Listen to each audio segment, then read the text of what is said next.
Guys ఈ video వచ్చేసి egg వెల్లుల్లి కారం రెసిపీ. మనము దానికి కావాల్సిన పదార్థాలు ఏంటో చూసుకుందాము. ఫస్ట్ ఎగ్స్ అయితే ఉడకబెట్టుకోవాలి. తర్వాత ఎగ్స్ తొక్కలు తీసుకొని పక్కకు పెట్టుకోవాలి. తర్వాత ఉల్లిపాయలు అన్నీ కట్ చేసుకోవాలి. తర్వాత వెల్లుల్లి కరివేపాకులు అన్నీ ఒలుచుకొని పెట్టుకోవాలి. మనం రోకల్లో దంచుకోవాలి. జీలకర్ర వేసుకొని బాగా దంచుకోవాలి. దంచుకున్న తర్వాత బాగా మెత్తగా దంచాలి. తర్వాత వెల్లుల్లి వేసుకొని అది కూడా బాగా నలిగేంత వరకు బాగా కచ్చాపచ్చగా బాగా దంచుకోవాలి. అది దంచుకున్న తర్వాత మనం కారం 2 స్పూన్లు వేసుకోవాలి. 2 స్పూన్లు వేసుకొని మనం అది కూడా కారం వేసుకొని కళ్ళుప్పు వేసుకోవాలి. కళ్ళుప్పు వేసుకొని మనకు తగినంత వేసుకొని అది కూడా అవన్నీ బాగా దంచుకోవాలి. బాగా మెత్తగా అయ్యేంత వరకు నంచుకోవాలి. అది టేస్ట్ మస్తు ఉంటుంది. చాలా పొడి అయితే అయ్యింది. ఆ పొడి అయింది చాలా బాగుంటుంది టేస్ట్. తర్వాత మనం స్టవ్ వెలిగించుకొని పెనం పెట్టుకోవాలి. పెనం పెట్టుకొని మనం తగినంత నూనె అయితే వేసుకోవాలి. ఆ నూనె వేసుకొని మనకి ఎంతగా సరిపోతుందో మనకి చూస్తే అర్థమైపోతుంది. తర్వాత ఎగ్స్కి ఘాట్లు పెట్టుకోవాలి 3 సైడ్స్. మనం 4 ఎగ్స్ తీసుకుంటే 4 ఎగ్స్కి అటు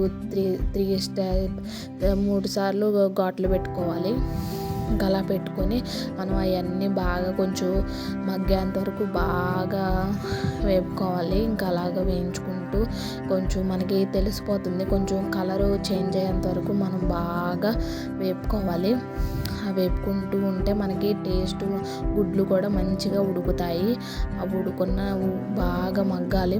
అవి కూడా ఎగ్స్ బాగా మగ్గించాలి. మనం ఘాట్లు ఎందుకు పెడతామంటే మళ్ళీ పైకి తేలకుండా ఉంటాయి అవి. అందువల్ల ఘాట్లు అయితే పెట్టుకుంటాము.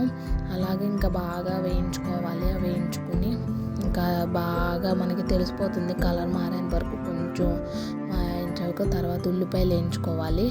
ఉల్లిపాయలు వేయించేసుకున్న తర్వాత కొంచెం అది మగ్గాలి.